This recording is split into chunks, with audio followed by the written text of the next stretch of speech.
There's concern that Australia risks losing priceless historical records as the National Archives struggles under budget cuts. Director General of the National Archives, David Fricker, joins us now from Canberra.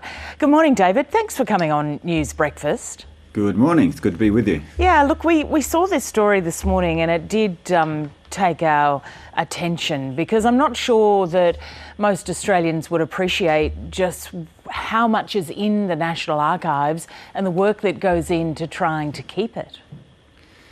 Yeah, well, it is the memory of the nation. We keep the records. I mean, the National Archives, we collect the records of the Australian government, the Commonwealth government.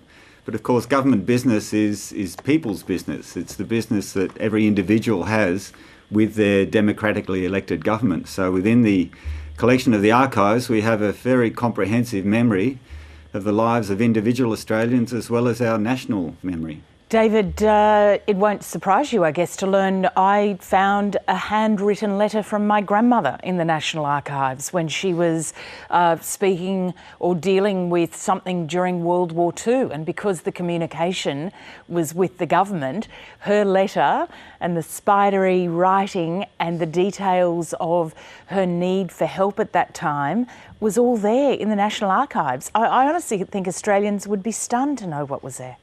That's right. It's true. It's a national collection, but it's a collection about individual Australians. We hold material which is deeply personal, and it connects.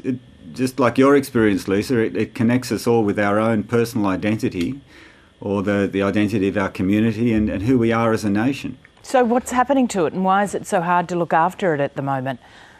Well, it's a combination of volume and public demand, I suppose. The government commissioned an independent review into the National Archives, our financial sustainability, our programs, etc., a year or so ago, by David Tune, a former Secretary of the Department of Finance.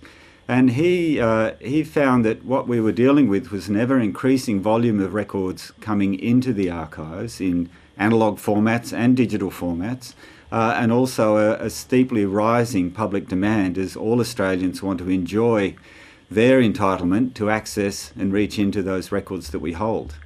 So how's the funding been going over the years, and what does it mean for what you're able to do to hang on to that material? Well, the pressure point we're feeling at the moment is particularly in a couple of areas. One is our audio-visual collection. Here at the ABC, you would be deeply appreciative that the majority of Australia's culture and Australia's history of the 20th century was captured in audio-visual formats and mainly on magnetic tape. Well, every format of magnetic tape created during the 20th century is now obsolete. There's no machinery manufactured anymore that can read that tape. And of course, the men and women that know how to engineer and maintain that equipment are leaving the workforce, or indeed are deceased, it's sad to say. So we are really in a race against time to digitise all of the material we hold on audiovisual tape so that future generations can continue to access it. David Fricker, thank you for sharing with us what's going on, and hopefully there'll be some brighter news ahead for you all. Good luck. Thank you very much.